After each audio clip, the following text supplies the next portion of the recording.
Marcus Johnson, a 19-year-old pre-med student and the son of decorated Navy SEAL Commander Isaiah Johnson, was driving through an affluent neighborhood to pick up his girlfriend. His car drew the attention of Officer Richard Wilson, a veteran with a history of racial profiling. Wilson, looking for an excuse to pull him over, initiated a traffic stop for a minor signaling infraction.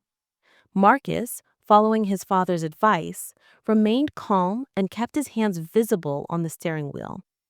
When Wilson asked for his license and registration, his aggressive demeanor escalated. As Marcus reached for his wallet, which had fallen to the floor of the car, Wilson shot him 3 times. A nearby witness, Barbara Whitman, discreetly recorded the entire incident on her phone. Wilson, making no attempt to render aid, called for backup. Only after paramedics pronounced Marcus dead did Wilson find the young man's student and military-dependent ID cards, realizing he had killed the son of a high-ranking military official. Within an hour, Barbara's video went viral, setting in motion a chain of events that would have devastating consequences for Officer Wilson.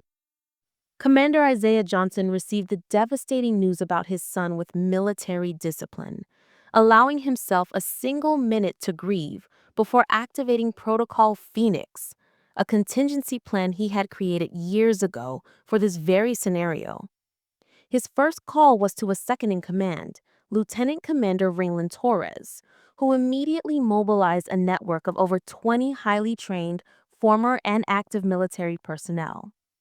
This elite team included a specialist in intelligence, an urban operations expert, and a communications specialist. Their mission was clear: to pursue comprehensive justice through legal, media, and intelligence channels, not through violence or revenge.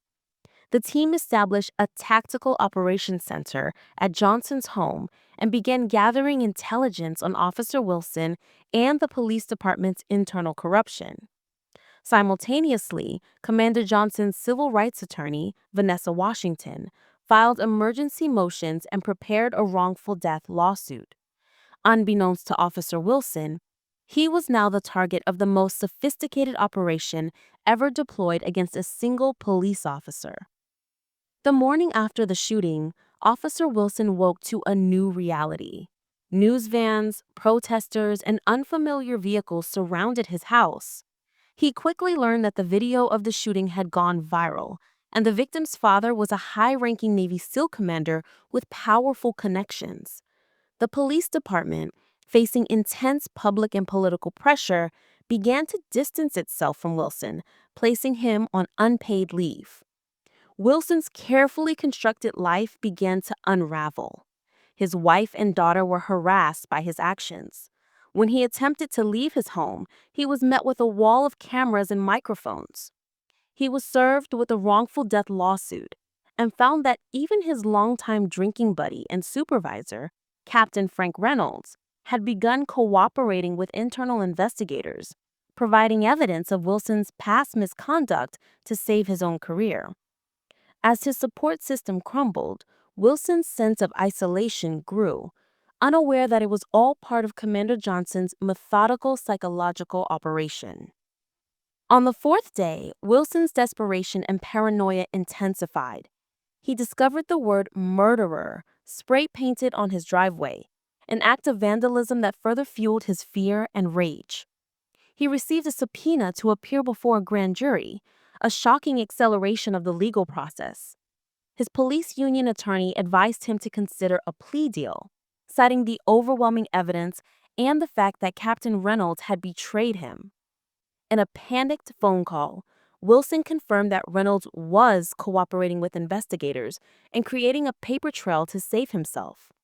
Enraged and feeling abandoned by the very system he had served, Wilson turned to online extremist forums for support.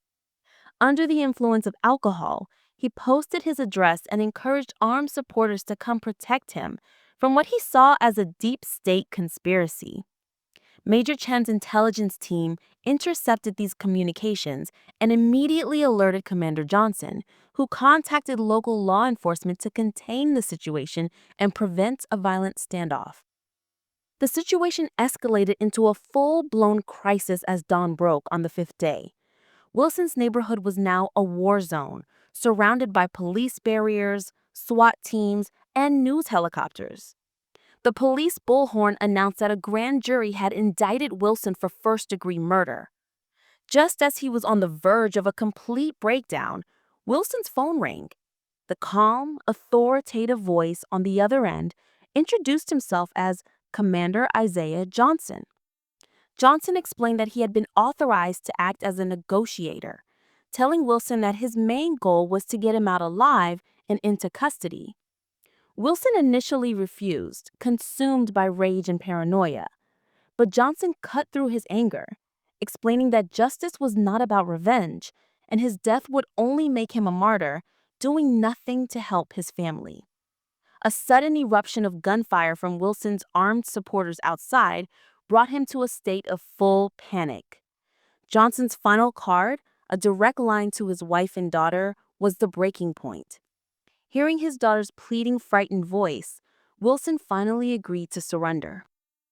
Following Johnson's instructions, Wilson unloaded his weapons, placed them in the bathtub, and surrendered.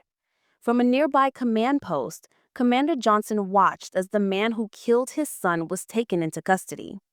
He felt no satisfaction, only the grim determination of a mission completed.